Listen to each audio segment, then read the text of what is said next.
जैसा कि हमने अक्सर सुना करते हैं कि फलां जगह पर फलां शख्स जिंदा हो गया, उसने मरने के बाद का हाल सुनाया और फिर मर गया।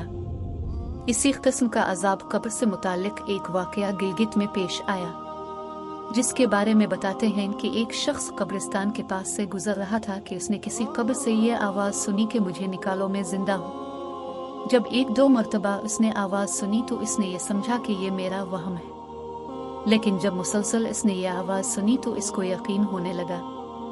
चुनांचे करीब में एक बस्ती थी। वो शख्स इसमें आया और लोगों को इस आवाज़ के बारे में बताकर कहा कि तुम भी चलो और इस आवाज़ को सुनो। चुनांचे कुछ लोग इसके साथ आए। उन्होंने भी यही आवाज़ सुनी और सब ने यकीन कर लिया कि वाकई ये आवाज़ कब्र से आ रही है। अब यकीन होने के बाद उन लोगों को मसला पूछने की फिक्र हुई कि पहले उलमा से ये मसला मालूम करो कि कब्र खोलना जायज़ है या नहीं। चुनांचे वो लोग महल्ले की मस्जिद के इमाम साहिब के पास गए और उनसे कहा कि इस तरह कब्र से आवाज़ आ रही है और मैयत ये कह रही है कि मुझे कब्र से बाहर निकालो, मैं जिंदा हूँ। इस पर इमाम साहब ने फरमाया, अगर तुम्हें इसके जिंदा होने का यकीन हो गया है तो कब्र को खोल लो और उसको बाहर निकाल लो। चुनांचे ये लोग हिम्मत करके कब्रिस्तान गए और जाकर कब्र खोली। अब जो ही तख्ता हटाया तो देखा अंदर एक औरत बरहना हालत में बैठी हुई है और उसका कफन गिल चुका है। फिर लोगों ने कि वो औरत कह रही है, जल्दी से मेरे घर से मेरे कपड़े लाओ, मैं कपड़े पहनकर बाहर निकलूंगी। चुनांचे ये लोग फौरन दौड़कर उसके घर गए और जाकर उसके घर वालों को ये वाकया बताया। इसके कपड़े चादर वगैरह लेकर आए और लाकर के अंदर फेंक दिए। इस औरत ने उन कपड़ों को पहना और चादर अपने ऊपर डाली, फिर तेजी से बिजली की तरह अपने कब्र से निकली और दौड़ती हुई अपने घर की तरफ भाग गई। घर जाकर इस औरत ने एक कमरे में छपकर अंदर से कुंडी लगा ली। अब जो लोग कब्रिस्तान आए थे दौड़कर उसके घर पहुंचे। इनको वहां जाकर मालूम हुआ कि उसने अपने कमरे के अंदर से कुंडी लगा रखी है। इन लोगों ने दस्तक दी कि कुंडी खोलो।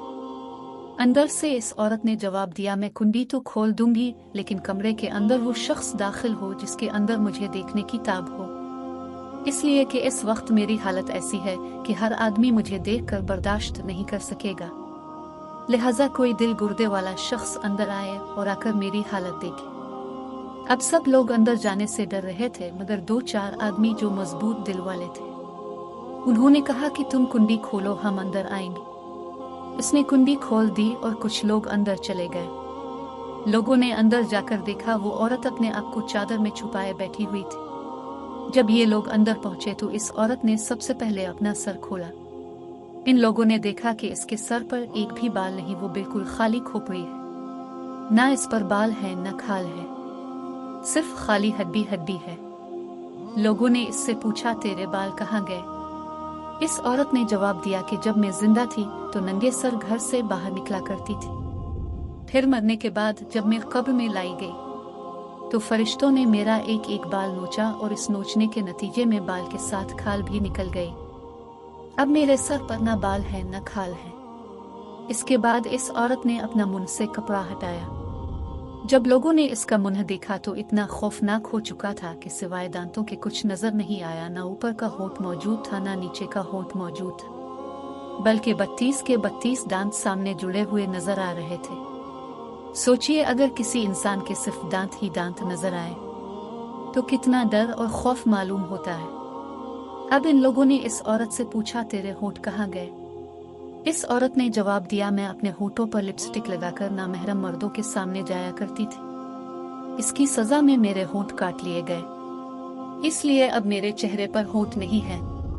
फिर इस औरत ने अपने हाथ और पैरों की उंगलियां खोली। लोगों ने देखा कि इसके हाथ और पैरों की उंगलियों में एक भी नाखून नहीं था, तमाम उंगलियों के नाखून गायब थे। इससे पूछा, तेरी उंगलियों के नाखून कहाँ गए? इस औरत ने जवाब दिया, नाखून पॉलिश लगाने की वजह से मेरा एक एक नाखून खींच लिया गया, चूंकि मैं ये सारे काम करके घर से बाहर निकला करती थी, इसलिए जैसे ही मैं मरने के बाद कब्र में पहुंची तो मेरे साथ ये मामला किया गया और मुझे ये सजा मिली कि मेरे सर के बाल भी नोच दिए गए, मेरे होंठ भी काट दिए गए और नाखून भी खींच लिए गए। इतनी बातें करने के बाद वो बेहोश हो गई और मुर्दा बेजान हो गई जैसे लाश होती है। चुनांचे इन लोगों ने दोबारा इसको कब्रिस्तान में पहुंचा दिया। محترم خواتین و حضرات، اللہ تعالیٰ کو یہ عبرت دکھانی مقصود تھی کہ دیکھو اس عورت کا کیا انجام ہوا اور اس کو کتنا ہولناک عذاب دیا گیا۔ بے پردہ خواتین اس واقعے سے عبرت لے اور ان گناہوں سے توبہ کرے، اس کی سزا بروز قیامت بہت سخت ہے۔